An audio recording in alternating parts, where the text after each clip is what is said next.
Hi, I'm Lori Rosakis. Welcome to Video Aided Instruction's Upgrade Your Writing series. This is the 7th program in our series, Introductions and Conclusions. Let's start with our overview. Why are introductions and conclusions so important? Well, let's start with introductions. You know that first impressions matter, whether you're introducing yourself in person, as I am, or in print. As a result, you want to open your writing in a way that establishes your credibility and wins your reader's trust. You also want to catch your reader's attention and suggest the main idea of your writing. We can compare this to food. Think of your introduction as an appetizer. Like a good appetizer, a good introduction prepares your reader for what comes next and builds anticipation. It whets their appetite. Now let's take a look at conclusions. We're at the other end of the meal now. An effective conclusion sums up your main idea. An effective conclusion also leaves your reader feeling satisfied. Just like with a good introduction, a good conclusion causes the reader to feel that you know what you're writing about, and thus you have credibility. Let's go back to our food analogy for a second. Like a good dessert, a good conclusion puts that finishing touch on your meal and makes the perfect ending for what came before. A good conclusion leaves your reader feeling satisfied. Now, how do you write great conclusions, great introductions? Well, we'll start at the top. We'll start with introductions. You can organize your introduction in several different ways, depending on your topic, your purpose, and your method of organization. Introductions to the classic 5-paragraph essay usually contain 3 main parts: the topic sentence, 1 sentence about each main idea, and a lead-in to the first main idea. That lead-in is optional, but if you put it in, it tends to make your writing a little bit more cohesive, as you learned in the last program.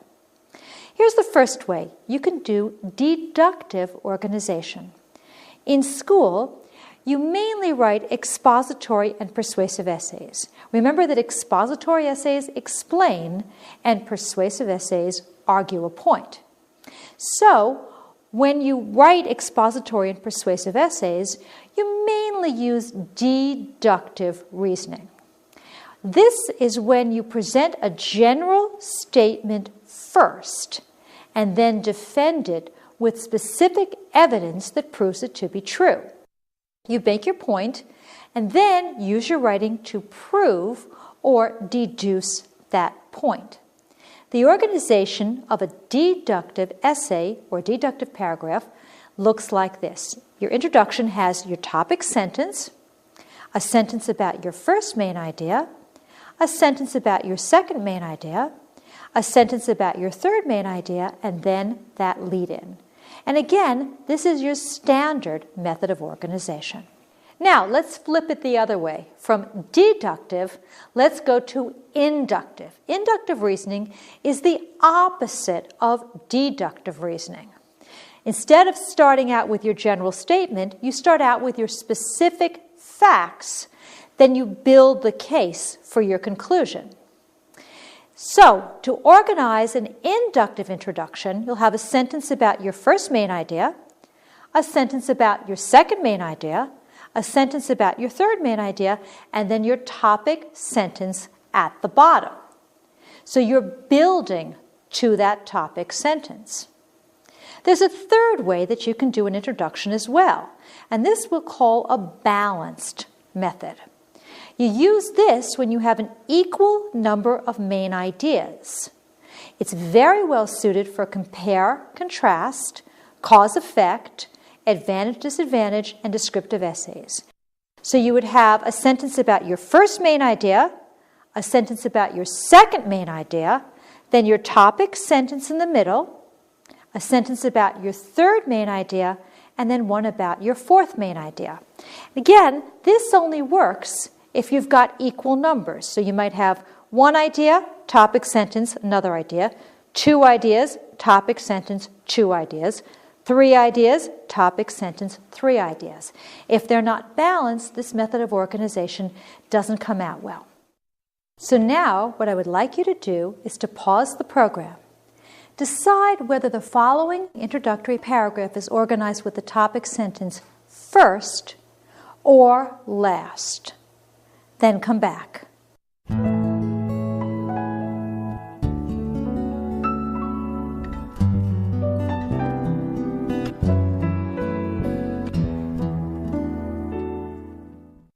The writer makes a general statement first and then defends it with specific evidence to prove it true.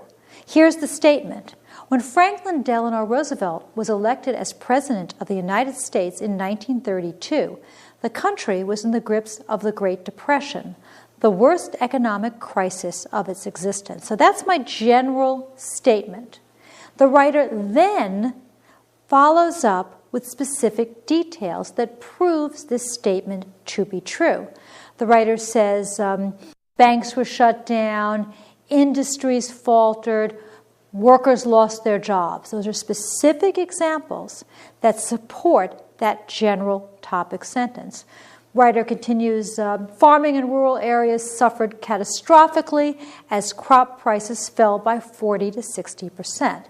That 40 to 60% tells you have a specific example.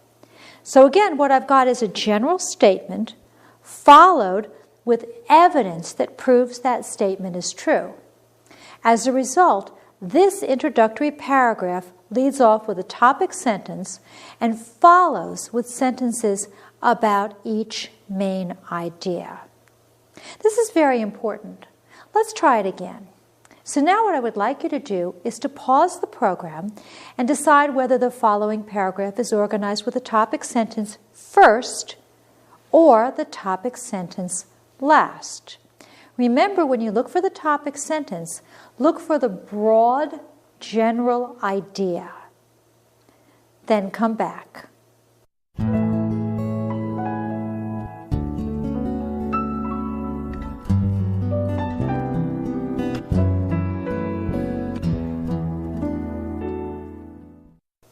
Now, in this instance, the writer first presents a situation. The writer says some researchers theorize that when experiences reach storage in long-term memory, they have to be left unchanged for a brief period of time before they can become set. So we're starting out here with a situation. The writer then explains that situation and compares it to making a handprint in plaster. The writer says, think of this process the same way as making a handprint in plaster. When the plaster dries, your handprint is set. But while the plaster is still wet, the handprint can be wiped out with a trowel. This topic sentence is at the end. That's where the writer names the process, identifies it. The writer says, researchers have labeled the process of experiences having to stay undisturbed in a buffer until they become part of your long-term memory as consolidation. So this is the opposite of the previous example.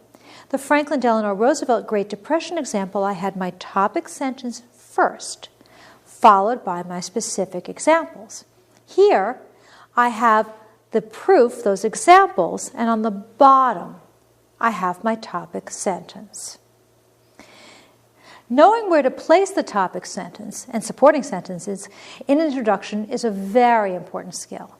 It's such an important skill that it's worth trying again. So now what I would like you to do is to pause the program and decide whether the following introductory paragraph is organized with the topic sentence first or the topic sentence last. Again, as you're doing this, look for the general statement, the broad statement. Then come back.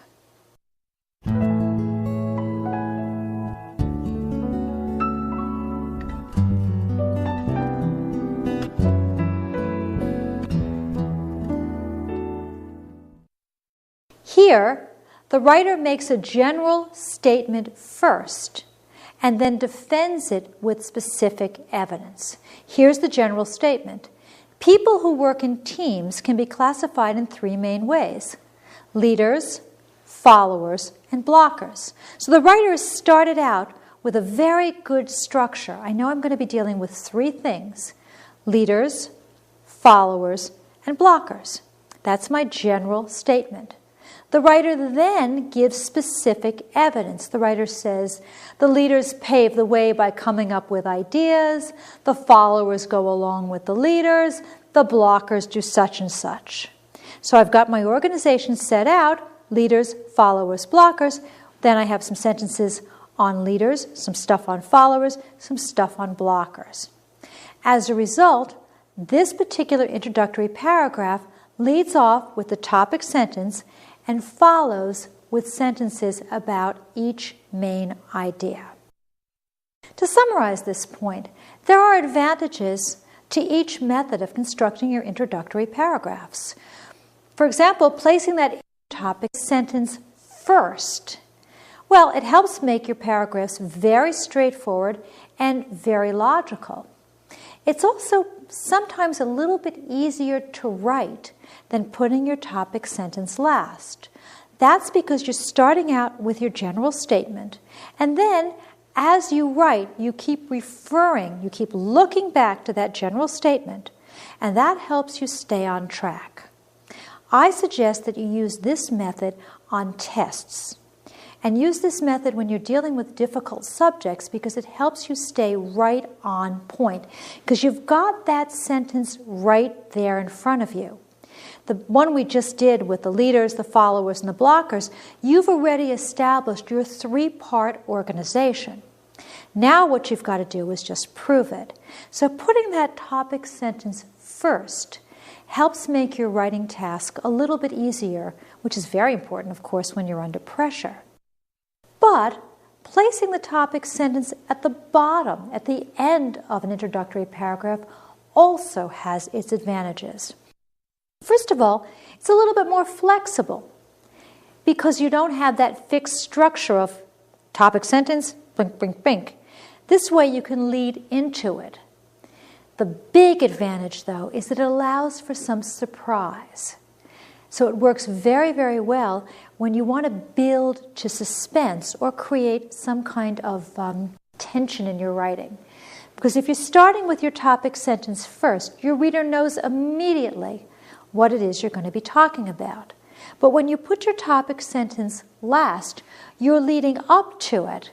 And so you're creating that anticipation and that excitement. Usually, putting the topic sentence last is considered a little bit more sophisticated.